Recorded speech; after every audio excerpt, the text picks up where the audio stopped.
샬롬 샬롬 샬롬 샬롬. 하나님 사랑합니다. 여러분 주 안에서 사랑합니다. 출애굽기 36장의 성막을 만드는 그런 내용이죠. 8절에서 38절까지. 여호와께서 지혜와 총명을 보사 성소에서 모든 일을 할 줄 알게 하신 자들은 모두 여호와께서 명령하신 대로 할 것이니라. 예물로 드린 재료가 너무 넉넉하니까 그 말 가져와라. 그래서 그만 가져오죠. 백성들이 가져오기를 그치며 있는 재료가 모든 일을 하기에 넉넉하여 남음이 있었더라. 그리고 일하는 사람 중에 마음이 싫어 모든 사람이 열법 휘장으로 성막을 지었나니 성막을 만드는 그러한 내용들이 쭉 적혀 있어요. 어떻게 해라? 마지막 37절, 38절 보면 청색, 자색, 홍색 실과 가늘게 꼰 배실로 순화 장막문을 위하여 휘장을 만들고 휘장문에 기둥 5과 그 갈고리를 만들고 기둥머리와 그 기름대로 가름대로 금으로 쌓고 그 5받침은 노시였더라. 금으로 쌓고 5개의 받침은 노시다. 성막이 만들어지는 과정에 대해서 설명하고 있죠. 6부문으로 나누고 있어요. 8절에서 13절은 성막을 덮는 가장 안쪽에 안장, 가장 안쪽에 천막에 대하여 기록하고 14절에서 18절은 그 위를 덮는 염소털로 만든 암장에 대해서 기록하고 있습니다. 14절에서 18절 금 갈고리에 휘용개를 만들어 갈고리로 두 휘장을 연결하여 한 막을 이루었더라.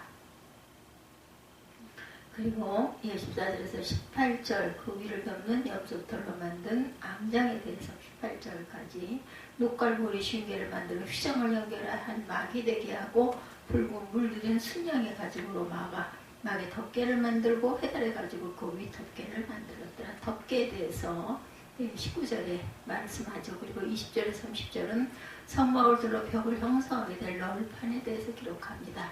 31절에 34절은 그 각 널판을 둘러 버팀목 역할을 하게 될 때에 대하여 기록하죠.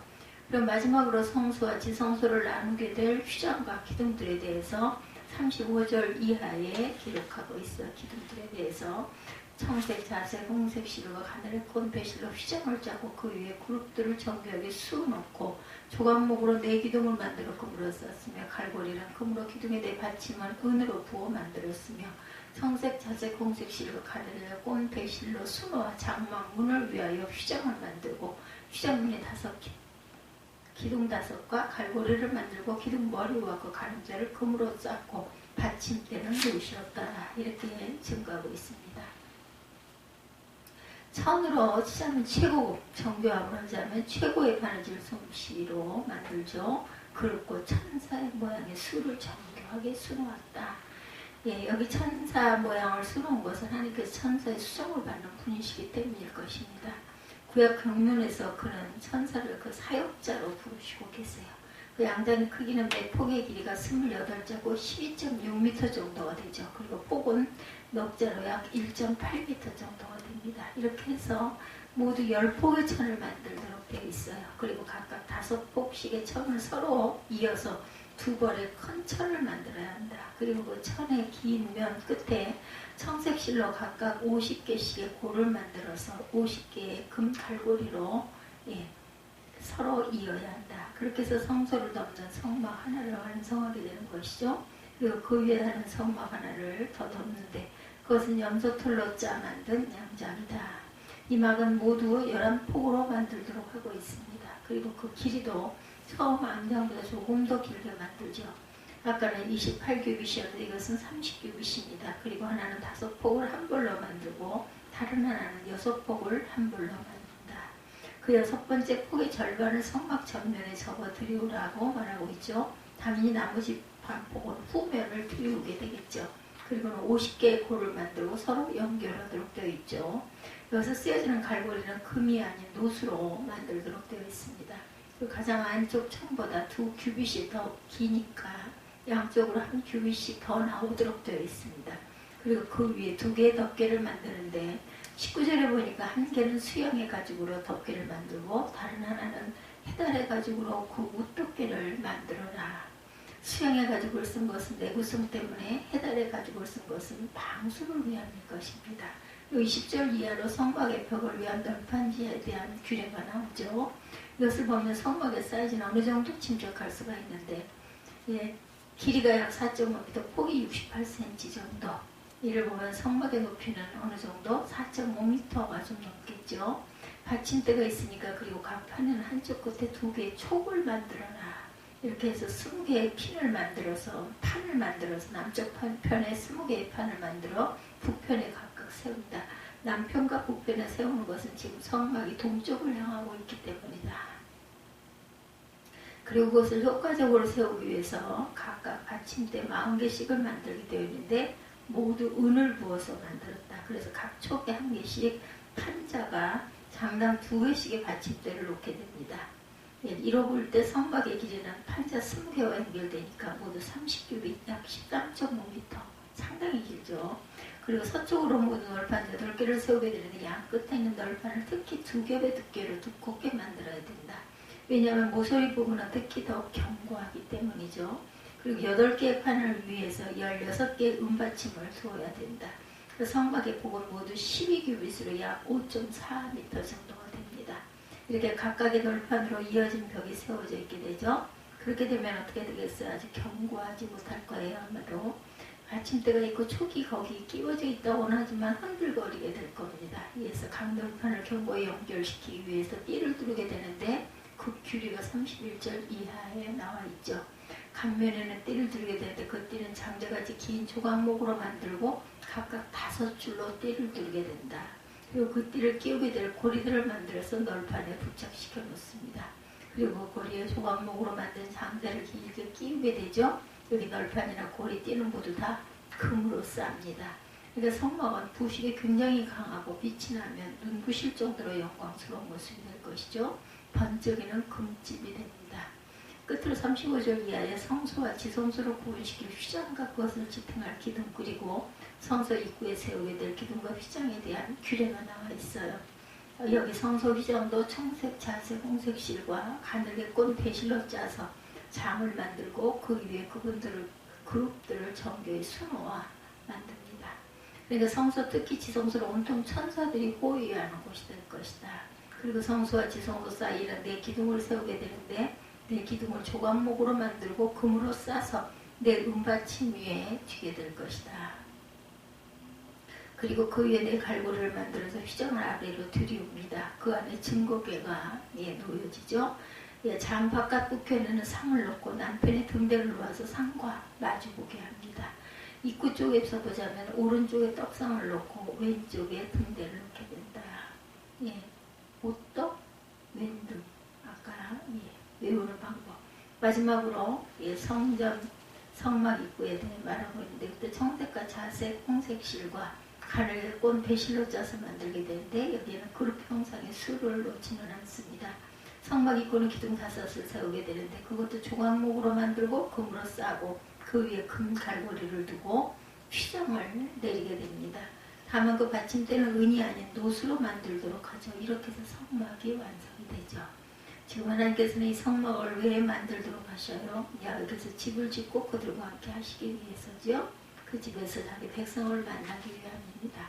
왕으로서의 그들을 다스리시기 위함이죠. 마치 옛날 궁정과 같은 것. 하나님께서는 왕으로서 이스라엘을 다스리시는데 성막은 마치 집무실과 같은 곳이다. 하나님을 만나기 위해서 이곳을 찾아야 하는 것이죠. 그런 의미로 성막은 광야에 있는 이스라엘과 함께 거하시는 야훼의 거처인 것이죠. 하나님께서 그곳에 들어가 계신다는 것이 아니라 자기 백성을 만나시기 위한 창고와 같은 곳이다. 하나님께서 이곳에서 그들을 다스리시죠. 때로는 그 백성의 대표를 불러 말씀하시고 자신의 뜻을 알리실 곳, 이스라엘이 가는 곳에 함께 가실 것이고 이스라엘이 머무는 곳에 함께 머무실 것입니다. 이것을 위해 이동식 조립주택을 만들도록 하신 거예요. 그러나 그들이 가나안에 들어가 거하게 될 것 같으면 이렇게 짓지 않으실 것입니다. 그때는 백향목과 잣나무와 돌로 지은 집에 거하시겠죠. 유형 가득한 금집을 짓고 그곳에 거합니다. 그리고 그 영광을 만천하에 증거하시죠. 지금은 하나님께서 그들과 함께 하시기 위해서 천막으로 된 집을 짓도록 하십니다. 그곳에서 대표를 통해 그 백성을 불러 만나시고 그들에게 말씀하시기 위해서이죠. 그들에게 은혜를 주시기 위해서 그들을 말씀으로 다스리시기 위함입니다. 백성들은 그의 말씀을 들을 것이고 향기나는 제물을 가지고 하나님을 찾아뵐 것입니다. 하나님께서는 그럼 그들을 기뻐하시고 용납하십니다. 그리고 화목의 제물을 나누어주시고 그 간합하심과 사유하심의 은혜를 표현하시죠. 그런 가운데 백성들을 축복과 안식의 땅 가나안으로 인도하시죠. 바로 이것이 하나님께서 그 백성 이스라엘과 함께하는 방식이었고 그 백성 이스라엘이 하나님 앞에 사는 방식이었습니다. 그들이 하나님과 함께 이루는 언약의 삶이었죠. 이처럼 하나님께서는 그들과 함께 사시기 위해서 집을 짓도록 하셨어도 거기에는 휘장의 가리움이 있어서 많은 한계가 있었습니다. 여전히 하나님께서는 휘장으로 자신을 가리신 채 말씀하셨고 대표가 아니면 말씀하지 아니하셨다. 대표가 나와도 결코 휘장을 거두신 적이 없었습니다. 마치 옛날 사극에서 보면 발을 치고 명령을 내리는 격이죠. 예, 그러니 비록 하나님의 집이 그들 중에 있어도 그 백성에게서 하나님은 멀리 계신 분이셨고 결코 가까이 갈 수 없는 두려움의 대상, 가까이 다가갈 수 없는 그런 분이셨어요. 그분은 백성을 용서하시고 용납하시나 동시에 범죄한 자를 가혹하게 죽이시는 하나님이셨습니다. 언약궤에 손만 대도 죽이시고 다른 불을 가지고 분양하여도 죽이셨어요. 하나님의 명을 거역하는 자를 가차없이 죽이심으로 칼의 권세에 다스리는 하나님이셨습니다. 하나님께서 이처럼 두려운 하나님으로 자신을 계시한 것은 아마도 그 백성으로 하여금 하나님을 경외하도록 하기 위함이 아니었을까. 완악함이 그 백성의 마음을 지배하고 있었기 때문에 어쩌면 하나님께서는 무서운 아버지의 성으로 자신을 나타내셔야 했을 것입니다. 그렇게 해서 그 백성들의 죄를 조절하고 완악한 마음을 다스리고자 하시죠. 하나님께서는 그 백성 이스라엘 가운데 궁전을 짓고 그들을 다스리시기 위해서 백성 가운데 자기 집을 짓도록 하십니다. 언제라도 그 집이 손쉽게 백성과 함께 이동할 수 있도록 조립식으로 짓도록 하시죠. 그들의 왕 되시기를 하나님을 원하셨고 언제라도 그를 만나시고 그들을 불러 말씀하시기를 원합니다. 바로 이 은혜의 일을 이제 이 아들 안에서 온전케 하시죠. 예수 그리스도 안에서 우리와 함께 사시고 왕으로서 우리를 다스리고자 하는 뜻이 이제 그리스도 예수 안에서 하늘의 질서로 온전케 하셨다. 주님께서 우리와 함께 하시고자 하늘에서 오신 임마누엘이시죠. 그 백성을 다스리시는 하나님의 나라의 왕이십니다. 이전에 성막으로 함께 하시고 통치하셨던 하나님께서 이제 아들을 보내셨어요. 아들 안에서 우리를 부르시고 아들 안에서 우리를 다스리시고 그 안에서 은혜와 복을 주시기 위해서 아들을 보내셨고 그런 의미로 예수 그리스도는 육체로 임하신 성전 그 자체이십니다. 예수께서 우리에게 아버지를 보이셨어요. 이전에 모세는 증거하였으나 보일 수 없었지만 아들께서는 친히 아버지를 우리에게 보이신 분입니다. 그래서 요한은 말하기를 말씀이 육신이 되어 우리 가운데 거하심에 우리가 그 영광을 보니 아버지의 독생자의 영광이요 은혜와 진리가 충만하더라. 본래 하나님을 본 사람이 없으되 아버지 품속에 있는 독생하신 하나님이 나타나셨느니라. 교회는 친히 성전이 되시고 부활하신 그리스도 안에서 하나님께 나아갈 수 있게 됩니다. 그 안에서 영광의 하나님을 대면하여 살게 되죠. 아들이 죽음에서 휘장을 찢어졌고 생명의 길은 열리게 됩니다.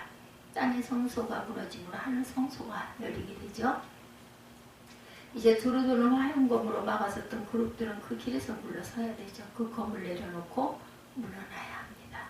왜냐하면 아들께서 하나님께 나아가는 생명의 길을 여셨기 때문이죠. 하늘 생명의 길, 영생의 길을 여신 것입니다. 이제 하나님께서 땅의 성막으로서가 아니라 성전 되신 아들 안에서 우리와 함께 하십니다. 두려우신 하나님이 아니라 우리를 사랑하신 하나님, 아들을 보내신 하나님, 아빠라고 부르도록 하신 하나님이 우리와 함께 하시죠. 그러니 우리가 이제 어떻게 하나님 앞에 살아가야 할까요? 그 다스림의 역사를 완성하신 영광의 하나님 앞에 우리가 어떻게 살아야 하겠습니까? 당연히 순종과 흠양할 만한 생명의 헌신을 가지고 나아가야 되겠죠. 기뻐 받으실 만한 순종의 열매를 가지고 나아가야 합니다. 우리를 구속하셔서 그 앞에 두신 은혜로 인하여 큰 감사로 그 앞에 나아가야 합니다. 그럴 때 하나님께서 우리를 기뻐하시고 용납하실 것이다. 우리의 모든 허물진 것을 사하시고 부족한 우리를 그 품에 품어주실 것입니다. 우리에게 아들의 피와 살을 나눠주심으로 사유하심의 은혜를 보여주실 것입니다.